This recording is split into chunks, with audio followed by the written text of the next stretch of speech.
High বন্ধুরা, নতুন একটা ব্লগে তোমাদেরকে স্বাগত জানাই। আশা করি তোমরাও ভালো আছো, আমরাও খুব ভালো আছি। আমরা দুজন মিলে বেরিয়ে পড়েছি একটু ঘোরার জন্য। আজকে যেহেতু তোমার দাদাভাইয়ের অফিস ছুটি ছিল, সেই জন্য আমরা বিকেল বেলায় দুজনে মিলে একটু টাইম কাটানোর জন্য বেরিয়ে পড়েছিলাম।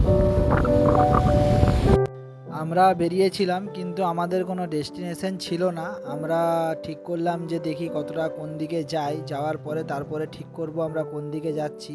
তাই সোজা রাস্তা ধরেই দুজনে কথা বলতে বলতে আমরা এগিয়ে যাচ্ছিলাম। সোজা একদম যাচ্ছিলাম জঙ্গল ধরে, ওদিকে নদী আছে, নদীটার কাছে যেয়ে একটু দাঁড়িয়ে থাকবো বলে। তো তোমাদেরকে সেই জায়গাটাই নিজে দেখাবো, যে জায়গাটা আমরা ঠিক করলাম যে ওই জায়গাটাতেই যাব। তাই আমরা সামনের দিকে যাচ্ছিলাম, গল্প করে করে দুজনে গল্প করছিলাম। বেশ বাতাসও দিচ্ছিল, বিকেলবেলার টাইমটা একটু অন্যরকম হয়, তাই বেশ সুন্দর লাগছিল। তারপর আমরা যখন বাইকে যাচ্ছিলাম, ওয়েদারটা খুবই রোমান্টিক ছিল, সেই জন্য আমার মনে একটু রোমান্টিক রোমান্টিক ফিল কাজ করছিল। ওয়েদারটাও একটু বেশ মৃদু মৃদু হালকা হাওয়া বইছিল, সূর্যটাও খুব সুন্দর লাল হয়েছিল, হালকা হালকা বৃষ্টি পড়ছিল। তারপর আমার মধ্যে রোমান্টিকনেস কাজ।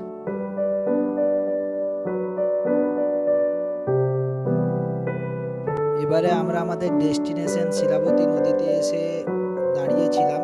তো আমরা একদম সাইডে দাঁড়িয়েছিলাম, সেখান থেকে তোমাদেরকে নদীর যে এখনের যে বর্ষার যে পরিবেশ সেটাকে তোমাদেরকে দেখালাম। এবং নদী, আমাদের এই শিলাবতী নদী বৃষ্টির জলে পুষ্ট। গরমকালে একদম সেখানে কোনো বৃষ্টিতে মানে জল থাকে না। এখন তবুও হালকা বৃষ্টি হয়েছে বলে একটুকু জল তোমাদেরকে দেখাতে পাচ্ছি।